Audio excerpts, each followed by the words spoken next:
ধ্যান দিয়ক আৰু আমি বড়োলেণ্ড বিশ্ববিদ্যালয়ৰ ভাইচ চেঞ্চেলৰ মহোদয় লাডু সিংক অনুৰোধ জনাইছোঁ যে আপোনাৰ নামত আগৰ পৰা ইলেকশ্যন আছিল, আপোনালোকে এইবাৰ চাই লওক, ভালদৰে চাই লওক, নহ'লে এইবাৰ ছাত্ৰ সমাজে প্ৰতিবাদত নামিব লাগিব আৰু ছাত্ৰ সমাজে যদি প্ৰতিবাদত নামে ইয়াতকৈ ভয়ংকৰ এটা পৰিস্থিতিৰ সৃষ্টি হ'ব। নমস্কাৰ।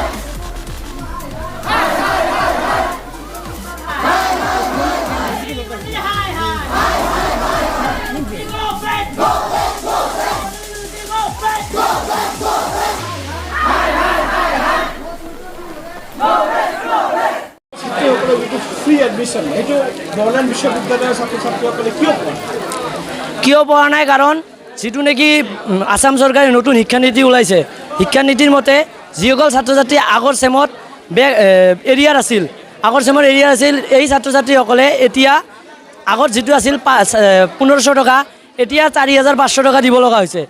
সেইকাৰণে পোৱা নাছিল। আৰু যিটো নেকি বেলেগ ইউনিভাৰ্চিটিসকলে পাইছে, কিন্তু আমাৰ ইউনিভাৰ্চিটি পোৱা নাই। কাৰণ আমাৰ ইউনিভাৰ্চিটি 5 যিটো শতাংশ এইটো 40% আৰু বেলেগ ইউনিভাৰ্চিটিৰ 30%।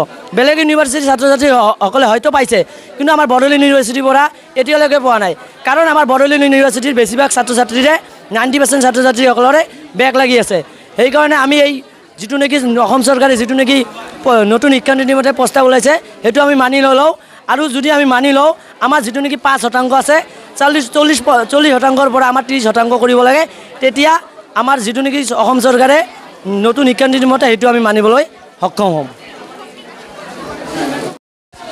আমি আজি আন্দোলনটো কৰিব লগা হৈছে, কিয়নো আমাৰ ছাত্ৰ ছাত্ৰীসকলৰ যিটো ফ্ৰী ৱেইভাৰ আছে, ইনকাম চাৰ্টিফিকেট যিহঁতৰ আছে, এই 2 লাখতকৈ বছৰীয়া ইনকাম কম আছে, সিহঁতক ফ্ৰী এডমিশ্যন ইমান বছৰৰ পৰা দি আছিল।